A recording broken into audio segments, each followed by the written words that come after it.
Vi har spørgsmål 6, hvor det er, at vi skal forklare, hvorfor og hvordan biokemisk iltforbrug BI5 kan bruges til at måle forurening i vandmiljøet. Og der skal vi inddrage figur 185 og figur 184. Som man kan se på figur 185, så er det måling af indholdet af organisk stof i en vandprøve. Og det man gør, det er, at man tager en prøve og ilter den, og så fylder man den på sådan en flaske, hvor man tætlukker den. Og så måler man iltindholdet ved dag 0. Og efter det, så lader man prøven stå i mørke i 5 dage, og så måler man igen iltindholdet på dag 5. Og det iltindhold, det trækker man fra hinanden, og så får man det biokemiske iltforbrug. Og det vil sige, at det oxygen, som man mister i denne her proces, det er det, som der bliver bundet til det organiske stof. Ja, og sammenhængen mellem indholdet af organisk stof og iltforbruget i prøven vil være stort set proportionalt. Så det ilt, der bliver forbrugt, det kan man så måle her. Ja. Så har vi figur 184, hvor det er, man kan se koncentrationen og det biokemiske iltforbrug og de næringsstoffer, der er i planterne, og oxygen, eller ilt, ja. Og så kan man så se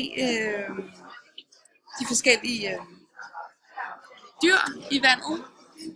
Jo mere organisk stof, der ligesom er, kan man se ved BI5, jo mindre oxygen vil der så være, fordi at bakterierne, de bruger al oxygenen, når de skal nedbryde de her stoffer.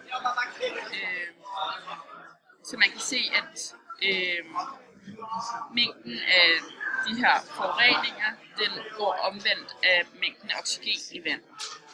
Så kan man se, hvis man går lidt nedad på figuren, den her å, hvor man kan se til at starte med, så er den helt ren, og så er der en udledning af noget organisk stof, som forurener åen.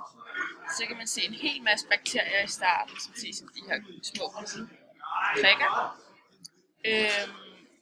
Og der kan man så se, at efterhånden som åen den kører, så vil de her forureninger, det vil blive renset ud igen. Og så kan man se, alt efter hvilket dyreliv der er, så kan man se, hvor forurenet den her å den er. For eksempel så til at starte med, og til slut, så ser vi slørvingenymfen, som altså kun kan leve i det her helt rene vand. Og i det allermest forurenede, så ser man rottehalen. Den her slørvingenymfe, den kalder man en renvandsindikator, da den viser, at vandet er helt rent, fordi den ellers ville dø.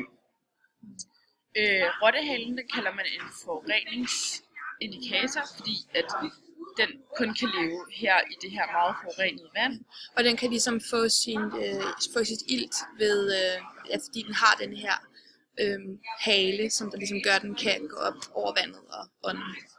Ja, og så kan man se her i det meget forurenede vand, der vil man kunne finde bakteriebelægninger, da bakterierne de lever af det her forurening.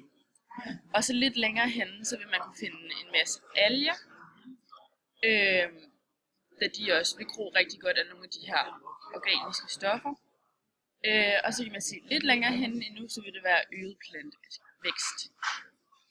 Ja, og så hvis man går en lille smule ned igen, så kan man se det her skema, som man kan bruge til at finde ud af, hvor forurenet en å er, hvor at man kan se, at de forskellige dyr, de passer ind, og for eksempel så var rottehalen, den var nummer 1 i faunaklassen, og slørvingenymfen var nummer 7 i faunaklassen, og de viser så, hvor forurenet den her å den er. Ja.